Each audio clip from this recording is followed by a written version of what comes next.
செஞ்சாங்க, அதனால கூட்டத்துக்குள்ள ரவுடிகள் பூந்துட்டாங்க, கூட்டத்துக்குள்ள 100 பேர் சேர்ந்து வெட்டுனாங்க. இதுனா தெலுங்கு படமாடா?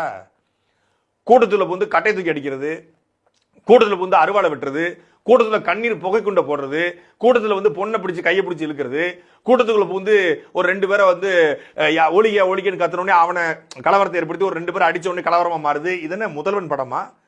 இது வந்து கோ படமா இல்ல தெலுங்கு படமா? படமா பார்த்து பார்த்து மண்ட முழுக்க படத்தை ஏற்றிச்ச பரதேசிகள் படத்துல நடக்கிற மாதிரியே நிஜத்துல நடக்கும்னு நினைச்சிட்டு இருக்கான். நிஜத்துல அப்படி ஒரு சம்பவத்தை ஒரு கட்சி போய் பண்ணிச்சு அப்படின்னா 63 ட்ரோன் கேமரா இருக்கு. ஆட்சி ஒரு மிகப்பெரிய அளவுல அது கேள்விக்குறியா மாறும். இன்னைக்கு 100 விழுக்காடு சர்வேலன்ஸ்ல எல்லாரும் இருக்கிறாங்க. எப்படி அதை செய்ய முடியும் அப்படிங்கிற அடிப்படை புரிதல், அடிப்படை அறிவு இல்லாம சதி கோட்பாடு, சதி நிகழ்ந்துருச்சு, கூட்டத்துக்குள்ள குண்டர்கள் புகுந்தாங்க, குண்டர்கள் புகுந்து பெண்களை தாக்குனாங்க, குண்டர்கள் புகுந்து 100 பேரை அடிச்சாங்க, 100 பேரை வெட்டுனாங்க. அரசு மருத்துவமனைக்கு நானும் சீமானோட போயிருந்தோமே, 50 பேர் படுத்துக்கிட்டாங்களே, அந்த வெட்டின யாருமே வெட்டு திரும்ப இல்லையே. 100 பேரை வெட்டினாங்கல்ல, அந்த 100 வெட்டப்பட்ட 100 பேரை எங்க? 1000 பேர் புகுந்தான்னு ஒரு வழக்கறிஞர் பேசுறான். அப்ப அந்த 1000 பேர் புகுந்தவன் 1000 பேர் அடிச்சிருப்பான்ல. யாருக்குமே வெளிக்காயம் இல்லை, இறந்து போனவங்களுக்கும் வெளிக்காயம் இல்லை, அடிபட்டு கிடப்பவங்களுக்கு வெளிக்காயம் இல்லை, சின்ன சின்ன காயங்கள் மட்டும் இருக்கு. கை எலும்பு உடைஞ்சிருக்கு, சதை பிடிப்பு ஏற்பட்டிருக்கு, காலில் ஒரு அம்மா சொல்றாங்க நான் குப்புற விழுந்துட்டேன், என் மேல 4-5 பேர் ஏறி நின்னாங்கன்றாங்க. அந்த குழந்தையை தவற விட்டு, அந்த 1.5 வயது குழந்தை இருக்க பாருங்க, அந்த குழந்தையை தவற விட்டு அந்த அத்தை சொல்லுது, அந்த அத்தை தான் அந்த குழந்தைய வச்சிருந்திருக்கு. கீழே குழந்தை விழுந்துருச்சா, அந்த குழந்தையோட நெஞ்சு மேல 7 பேர் ஏறி மிதிச்சிருக்கான். கண்ணுக்கு முன்னாடி பார்த்திருக்கு, அந்த குழந்தையினுடைய தாடை உடைஞ்சு கண்ணு முழி பிதுங்கி வெளியே வந்திருக்கு. இதுவாடா சதி கோட்பாடு? கூட்டத்தில் நிலதரிமா நிக்கிறான். கரூர்ல விஜய் அவர்கள் வர்றதுக்கு முன்னாடி பாரத எக்ஸ்பிரஸ் அப்படின்னு ஒரு யூடியூப் சேனல், அந்த யூடியூப் சேனல்ல வீடியோ எடுத்திருக்காரு. அவன் வீடியோ போடுறான். என்ன சொல்றான்னா, ஒரு பெண் வந்து மயங்கி விழுந்தாங்க, நீங்க நிலைமை ரொம்ப மோசமா போய்கிட்டு இருக்கு, அங்க மயங்கி விழுந்திருக்காரு. இவர் வீடியோல எக்ஸ்பிளைன் பண்ணிட்டு இருக்காரு.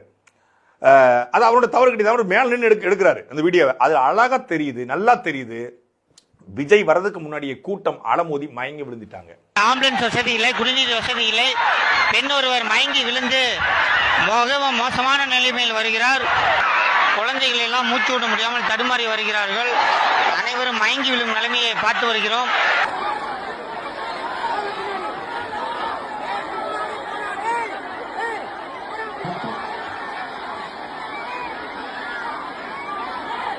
இதைத்தான் நம்ம சொல்றோம். அந்த வாகனத்துல, ஆம்புலன்ஸ்ல மயங்கி விழுந்தவர்களை எடுத்துக்கொண்டு போறாங்க. இது விஜய் நின்ன இடத்துக்கு 100 அடிக்கு முன்னாடி. அப்போ மயங்கி எடுத்துட்டு போனவங்களையும் ஆம்புலன்ஸ் உள்ள போனதுனாலதான் இந்த கூட்டத்துக்குள்ள இப்படி ஏற்பட்டுச்சு. ஆட்கள் உள்ள வந்துட்டாங்க, கலவரம் ஏற்பட்டுச்சு, கள்ள தூக்கி எறிஞ்சாங்க, செருப்பு தூக்கி எறிஞ்சாங்க. அவன் கையில இருக்கிறது செல்போன் மட்டும்தான். சட்டையை கலட்டி எறிய முடியாது, பேண்ட கலட்டி எறிய முடியாது, கையில இருந்தது செருப்பு மட்டும்தான். அட்டென்ஷன், அதாவது மயங்கி மயங்கி விழுந்துட்டு இருக்காங்க. விஜய் பேசிட்டு இருக்கும் போதே கண்ணுக்கு முன்னாடி தெரியுது.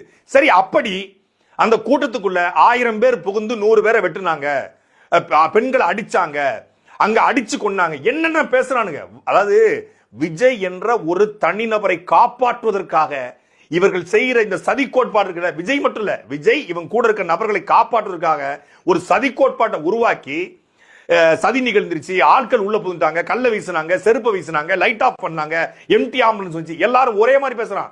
ரெட்ஃபிக்ஸ் பெலிக்ஸும் அதை தான் பேசுறான், இந்த புரோக்கர் பையன் சவுக்கு சங்கர் அதை தான் பேசுறான், தாவேக்காவுடைய பொறுப்பாளர்களும் அதை தான் பேச வச்சிருக்காங்க.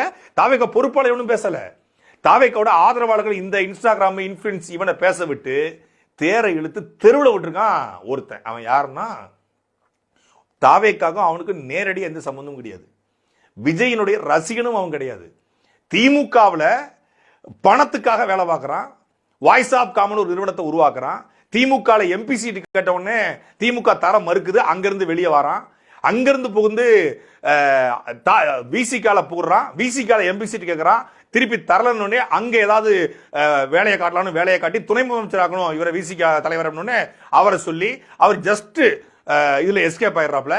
அங்கிருந்து வெளியே வந்து தாவக வரான். விஜய் ரசிகம் கிடையாது, விஜய்க்கு இவருக்கு நேரடி சம்பந்தம் கிடையாது. அரசியல் தஞ்சம் அடைகிறான் யாரு? ஆதவ அர்ஜுனா. ஜானோரகேசாமிக்கும் விஜய்க்கு சம்பந்தம் இருக்கா? சம்பந்தம் கிடையாது. அவனும் விஜயுடைய ரசிகர் கிடையாது, அவர் தஞ்சம் போடுறாரு. ஆர்எஸ்எஸ் இருந்து, பிஜேபி இருந்து, அப்புறம் ஏடிஎம்கேக்கு போய் திருப்பி அங்கிருந்து தஞ்சம் போடுறாரு சிடிஆர் நிர்மல்குமார்.